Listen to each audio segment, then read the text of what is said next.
OK，咁今日就講下嗰個 PO3 model 啦，然之後就順便復一復盤，係啦。咁首先呢個就係我比較常用嘅 model 啦，咁就係講緊最基本都係行緊呢三個走勢啦，咁 consolidation、manipulation 同埋 distribution 啦。咁可以好簡單睇下琴日有個幾靚嘅例子嘅，就係睇到6點鐘就係啱啱開市啦。咁第一個 4-hour candle 咁就喺呢個 range 入面，價格都冇一個好明確嘅走勢啦。咁你見到佢都係打橫喺度喐緊嘅。咁然之後我哋睇翻 higher time frame 啦，見到其實佢啱啱走完一個 higher high 出嚟咯。咁依家價格想走翻一個 higher low 出嚟啦，咁然之後再延續佢嘅走勢啦。係啦，咁我哋見到佢下面呢個其實有個超大嘅 fair value gap 啦。OK，咁睇翻1分鐘，係啦，見到佢 consolidation 之後走咗個 manipulation，咁就向下探，係啦，探落去嗰個 one hour fair value gap 嗰度。咁然之後我嗰陣時睇下先，嗱，見到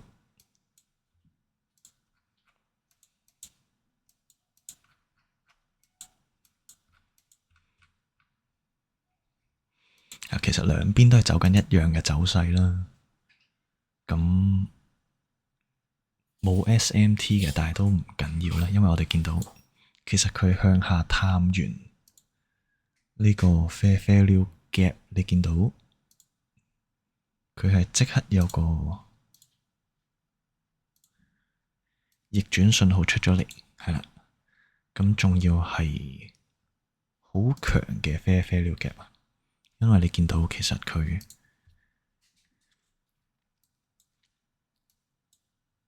首先由3支 bullish candle 走出嚟啦，然之後你見到佢其實呢兩支都係冇 bottom rig， 係啦，即係講緊話個價格啊係好快速咁樣離開呢個位置，所以你見到其實佢連去 retest 呢個 fair value gap 嘅機會都冇啊。係啦，呢個 fair value gap。咁我嗰陣時就係喺呢個位置咧 take 咗個 long position。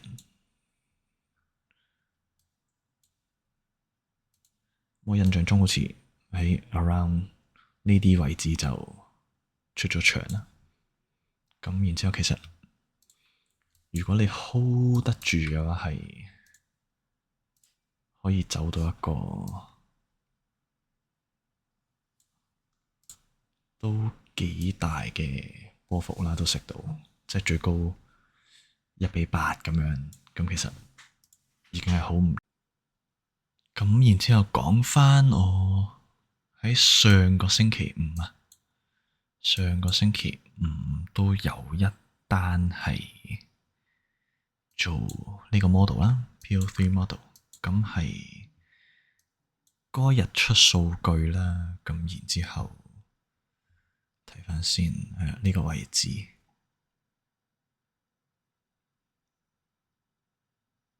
咁你見到佢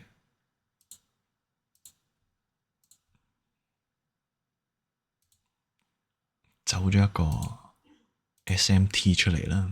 咁然之後喺我哋個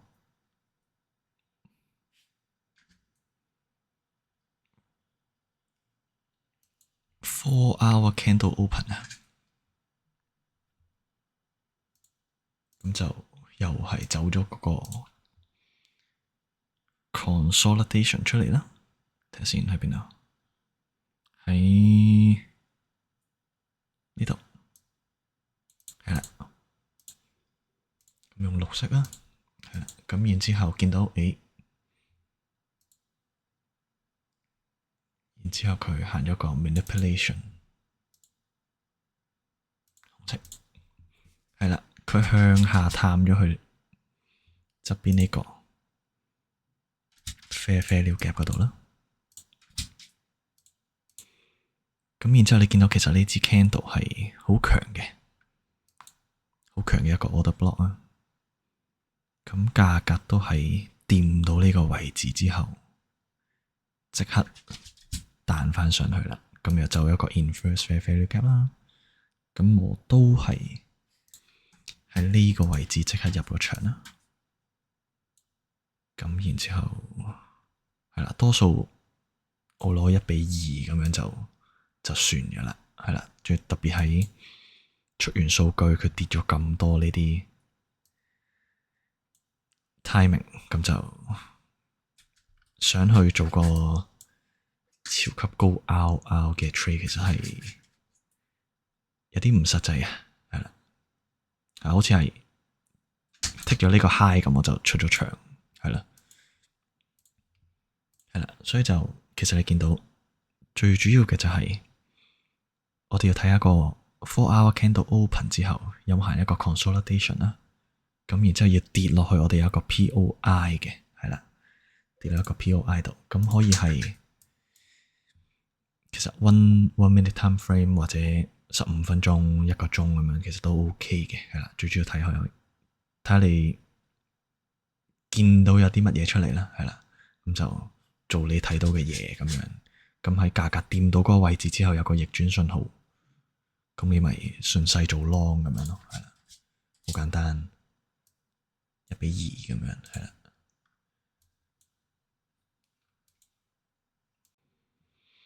之後就睇翻今日啦，朝早嘅時候都做咗一筆有用到 PO3 嘅 trade 啦。咁然之後睇翻6點鐘啱啱開盤啊。咁我就校咗鬧鐘，校咗8點鐘，但係咁啱7點鐘醒咗，咁望一望盤，見到價格走咗個 consolidation 出嚟，然之後向下探就 manipulation 啦。咁點解我會 enter 呢個 long 咧？咁就係因為係啦，就同一條趨勢線有關啦。咁我見到個價格即係今朝呢個位置啦，一路都冇跌穿呢條趨勢線。咁我見到佢個 manipulation 啱啱好跌到落去條趨勢線，然之後就走咗一個即係有個 break of structure 啦。咁同埋都有個 fair value gap 啦。咁我係等佢 retest 咗先嘅，係啦，等佢 retest 咗先，我就喺呢個位置先再做多啦，因為未開市啊，所以就唔係好 confirm 其實。咁我印象中我個 take profit 喺呢度左右啦，咁1:3，咁我係啱啱好賺到10000 USD 啦呢筆 trade，咁然之後喺晏晝我都做咗同一筆，又係諗住用 PO3，咁但係就出咗事啦，咁又係因為信咗呢條趨勢線，即係唔係信，即係太信任佢啦，即係唔應該發生嘅咩事啊？咁我喺因為依家6點鐘開市嘅，咁佢呢一度新嘅 4-hour candle 就係喺2點嗰度開始嘅，即係原本上個星期仲係啱啱好3點呢個位置開始。咁今個星期開始就係2點開始啦。我見佢又係走咗一個 consolidation， 然之後 manipulation。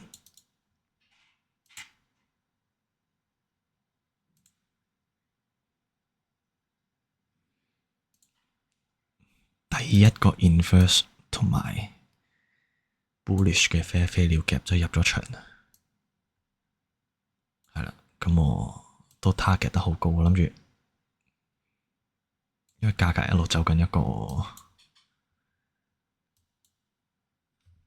high 嘅路啊嘛，係啊，我諗住佢咁樣走上去，但係可能因為今日出數據啦，咁就走得有啲不如意啊，係啦，咁就今個星期第一筆輸嘅就係呢一單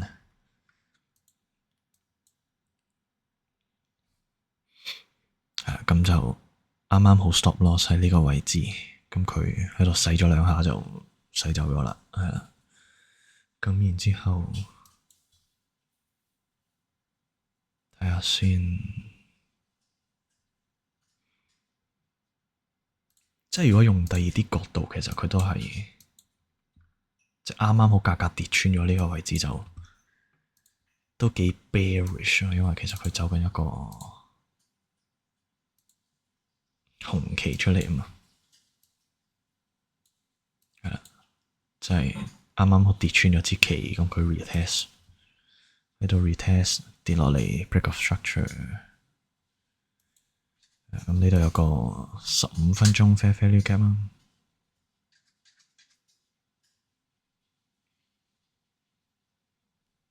就喺呢度做多又 OK，但係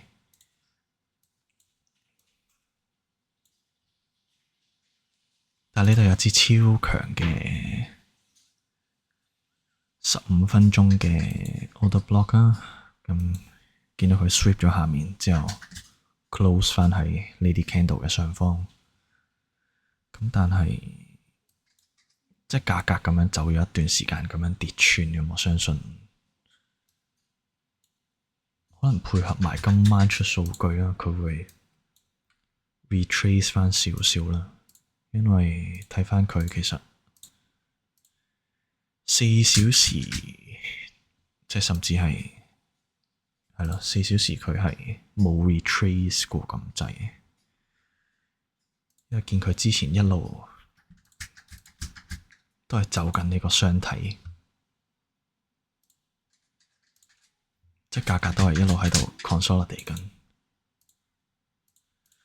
咁然之後突然呢一日跌穿咗，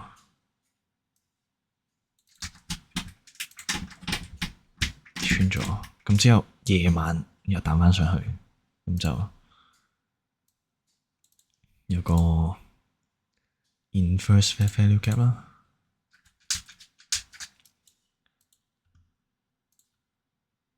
可能即係如果係咁樣嘅話，就即係長期嚟講係偏向 bullish 多少少嘅，係啦。特別如果即係佢話戰爭就嚟結束嘅話，咁就可能配合埋數據咁樣，有個 retracement 之後走翻上去咁樣都唔出奇嘅，係啦。但係睇下點先啦，係啦，睇下等今晚數據出咗先再做決定啦。即係依家太盲目咁樣去做個 trade 都唔係咁好，特別晏晝輸完一筆之後有啲心理唔平衡啊！即係連贏咗成個月，突然之間輸咗一筆就有啲唔鋸啊！即係呢個位置應該冷靜下先，就係搞唔掂，係咯，最主要都係睇佢做翻個 retracement 啦。咁因為啱啱好呢啲位置仲要係 discount 鬆啦，係啦，咁係咯，咁如果佢數據係唔理想嘅，咁 retrace 翻落嚟，咁但係即係好似上個星期咁，佢哋接受呢個數據啊，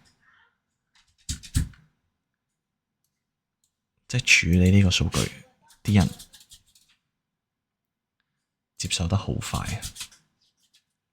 即係你見佢跌完，轉個頭又升翻上去，即係可能今晚都會咁樣咯，我諗。但係最主要依家呢個位置，佢跌穿咗，咁我就盡量都唔喐佢啦，等佢 retest 咗呢啲 area，再做決定啦，係啊，唔心急嘅。之後仲有黃金啊，因為除咗 NQ 都仲有做黃金，咁黃金佢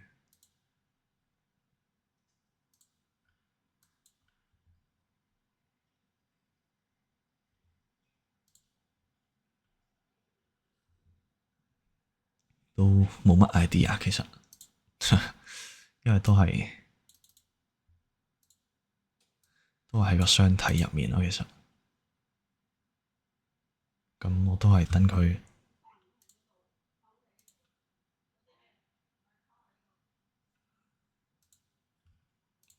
走出咗是但一邊先再做決定啦。即係平時仲有做一個，即係有睇開我啲 po 咁，見到有個 second hour model 啦。咁今日唔講住啦，睇下呢條片嘅反應如何先再決定。睇下有冇人睇先咧。咁然之後，Bitcoin 我都有留意嘅，即係 Bitcoin 而家。一見佢早排，佢好似諗住升穿咗啊嘛，個個都諗住嗰個週期要完結啊，咁就諗住咁樣就起飛啊嘛，但係就未如理想啦，即係我自己個人都係睇空為主啦。見到佢，因為喺 weekly candle 入面睇，其實仲係超級 bearish，即係佢啱好回踩呢個 weekly FEG，咁然之後就會有一個 break of structure 出嚟，啱好 close 咗喺下面。咁然之後，依家就係喺度重新 test 緊佢個 fair value gap 啦，係啦，咁就即係呢個位置會係，即係依家係一個做，即係如果想嘅話做 short 嘅話都幾好嘅一個位置嘅，係咯，可能做到52,000啦。即係做多嘅話就現階段都唔諗住㗎喇，做多睇下有冇機會落到50,000先再決定啦。係啦，即係你見佢其實每個週期基本上走咗一個 weekly 嘅 inverse fair value gap。之後都冇再跌穿過個圓底啊！即係18年呢度，佢 retrace 都冇跌穿。然之後22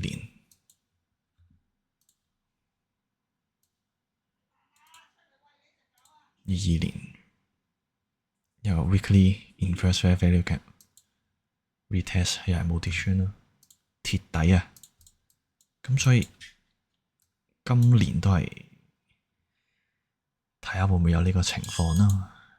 係啊，咁如果唔係，暫時都係睇空。